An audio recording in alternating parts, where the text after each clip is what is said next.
So guys, today I'm bringing you a very touching story, a story of lives that were changed drastically because of the development of the new roads in Kenya. So in Kangemi, there was a bridge here in Kangemi that was brought down because of the new road that is the new development of roads that is taking place in Kangemi. So today I'm going to feature one guy who is selling mtura, and he had a shop here at this place, but unfortunately since they started the construction of this road, his shop was brought down and now he has no space to continue selling his mtura. So what he does is selling it just outside of where his shop was located. So that's where now he's holding up.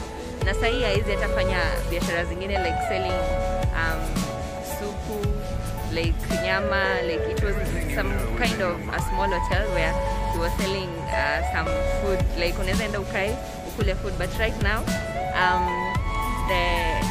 the hotel was dismantled and he has nothing left, just working outside with the tools that he has. So we're going to feature him, hear his story, hear how this development has affected his business and how he's going home, on how he's holding up with the business. Yeah, let's go and hear from him. It's so touching. So yeah, please like, subscribe and share this video.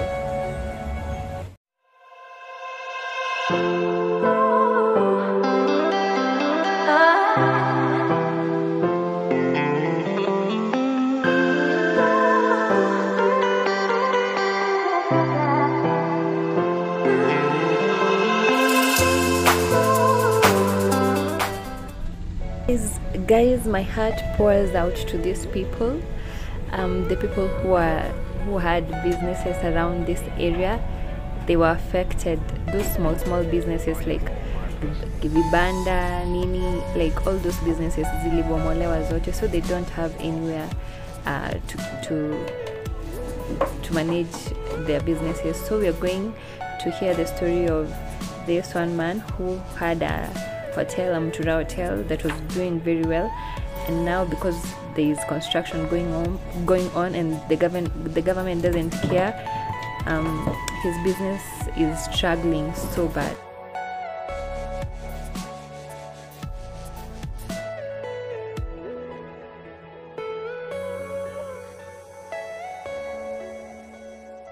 When this construction started, some people were affected, like greatly affected. Some people were affected and some houses were dismantled in this area, and now people are struggling selling outside. So this is the guy selling mtura here outside. Imagine he had a hotel where he was selling his mtura, but right now he's doing it outside because of this establishment. I'm going to feature him and he's going to tell us how he's holding up, especially this time ya corona venye kila kitu, businesses ziko down, kila kitu ni expensive.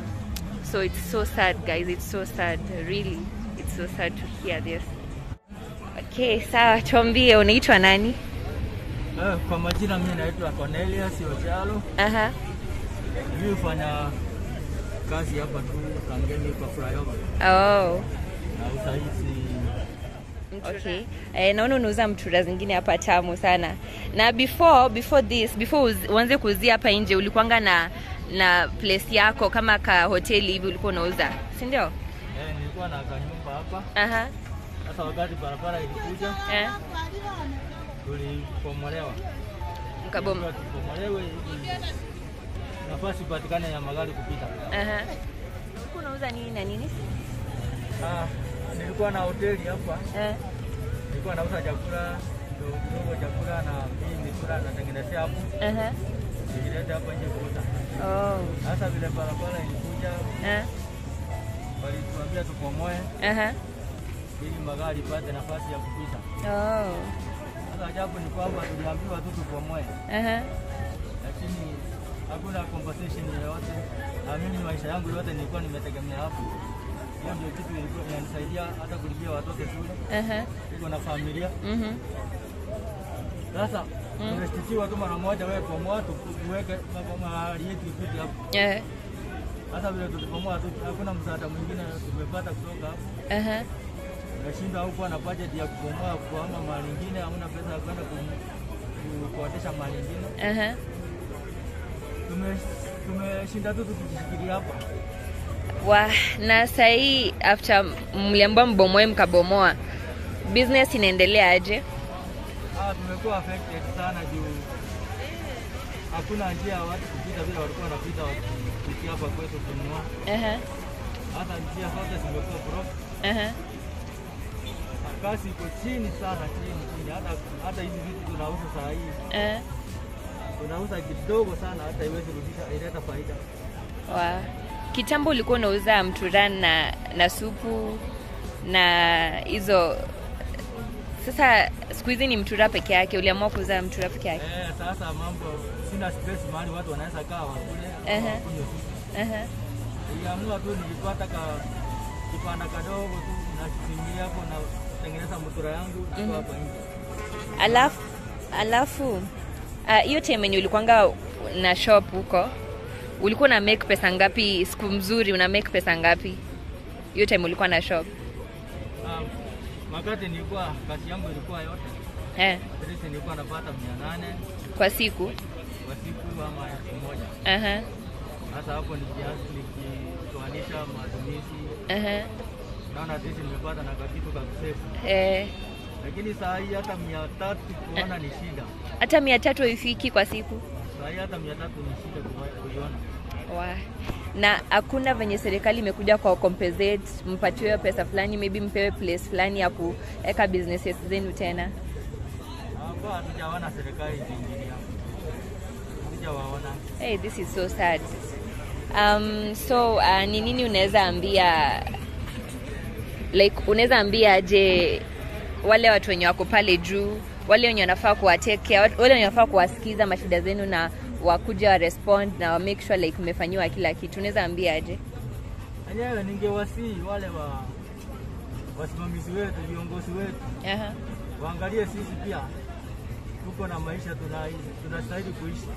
Tuko na watoto kwa shule wanafaa kusoma.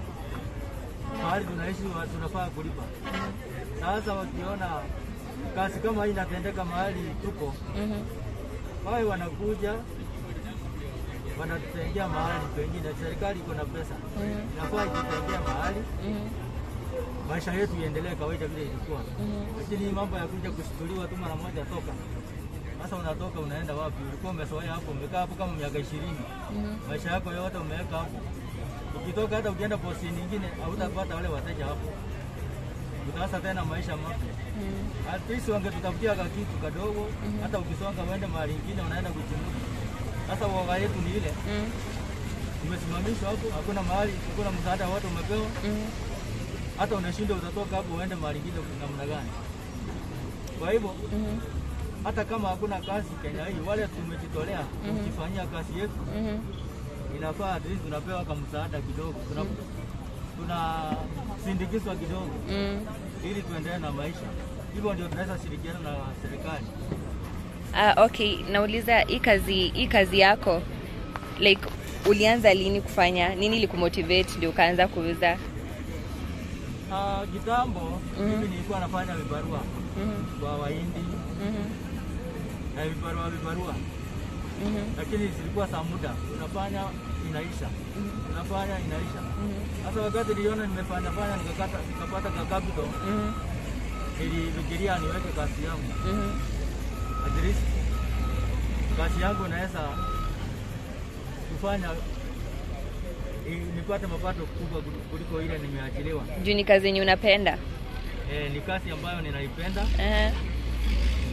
Nikaona nikiweka hiyo sasa nitakuwa najifikiria, najua naweza fanya kazi kiwango fulani na nijilipe kiwango fulani. Sasa bidii yangu ndio inafanya nipate. Mahali umeajiriwa, hata ukifanya bidii namna gani utaona mshahara ni ile tu level moja. Nilikuwa naishi kwa madeni mingi sana. Hata watoto wangesoma kwa hizo barua.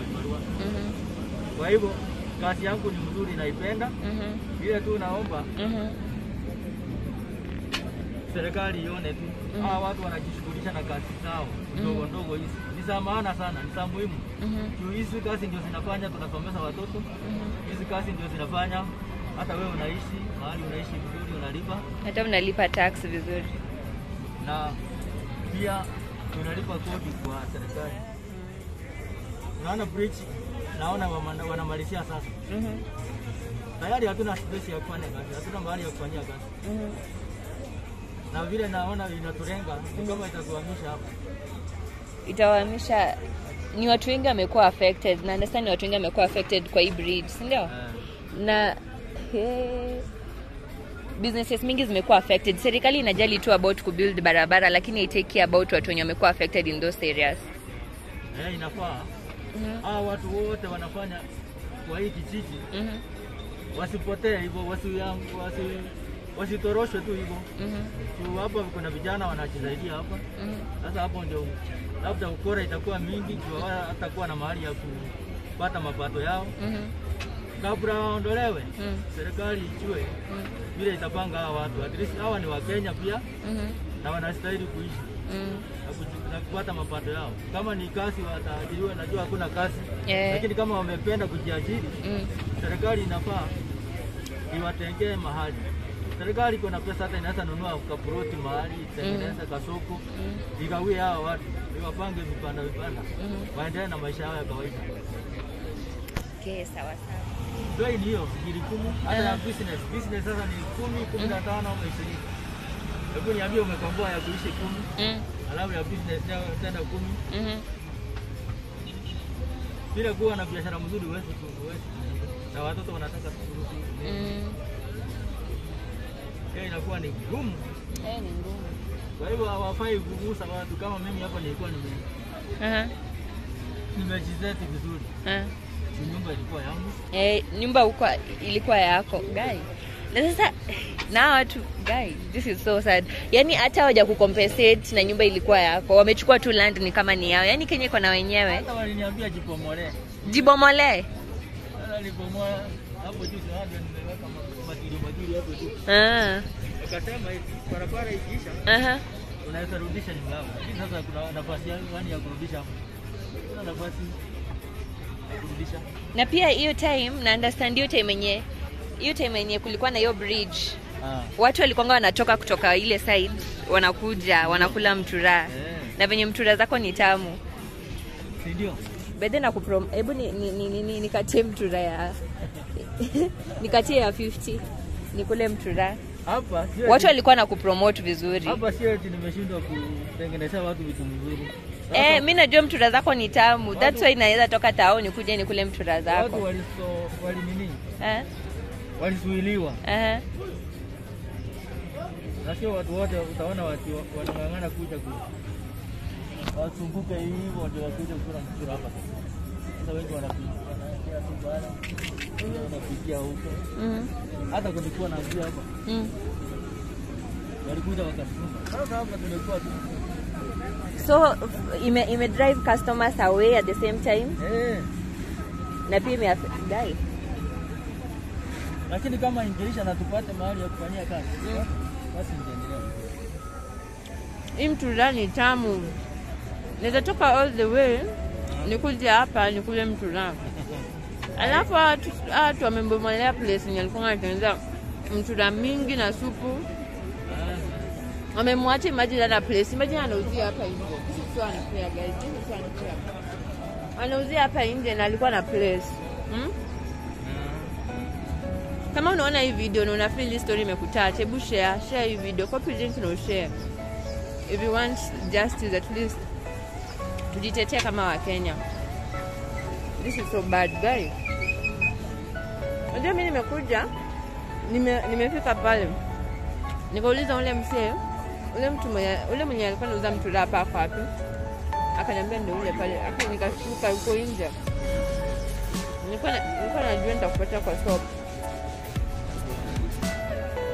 Shop nilienda namna hiyo. Huko ulikuwa unauza supu, kulikuwa na ugali, mboga. Ilikuwa hoteli complete. Chakula watu wanakula. Unajua hapa tunauza chakula bei rahisi. Na ni chakula iko fresh. Ile kibanda kinakuliwa chakula sana. Kila siku lazima utafute vitu fresh. Sasa watu wanapenda sana. Sasa ukiona eti sasa mmesimamishwa hivyo.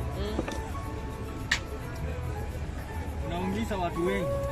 Wale wateja pia wanahangaika. Wana mahali pa kula vitu fresh. Ndio.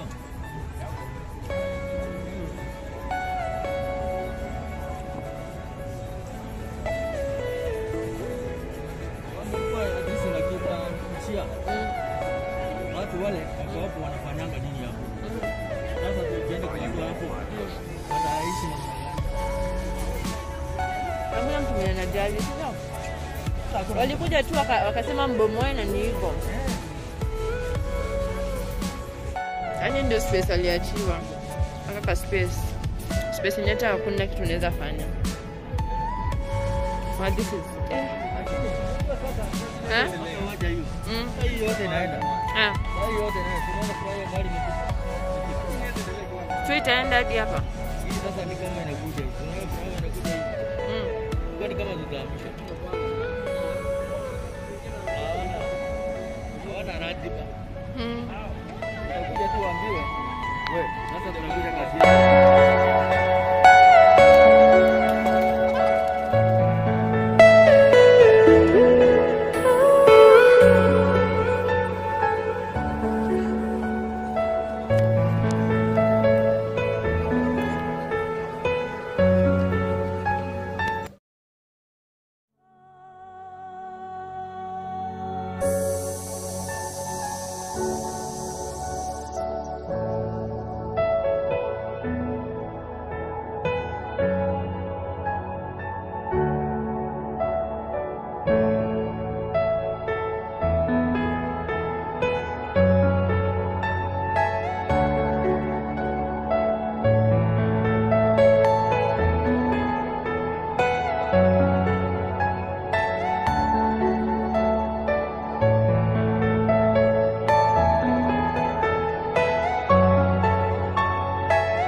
That's how it ended, and that's how I ended up going home.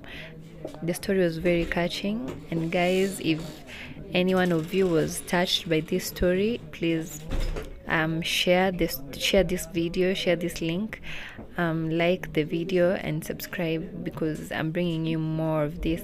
And I don't know if there's a way we can help.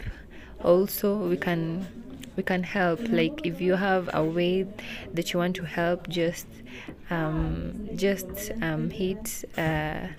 my inbox or my Instagram account, or DM me in my Instagram account, and yeah, we'll give help whenever we can.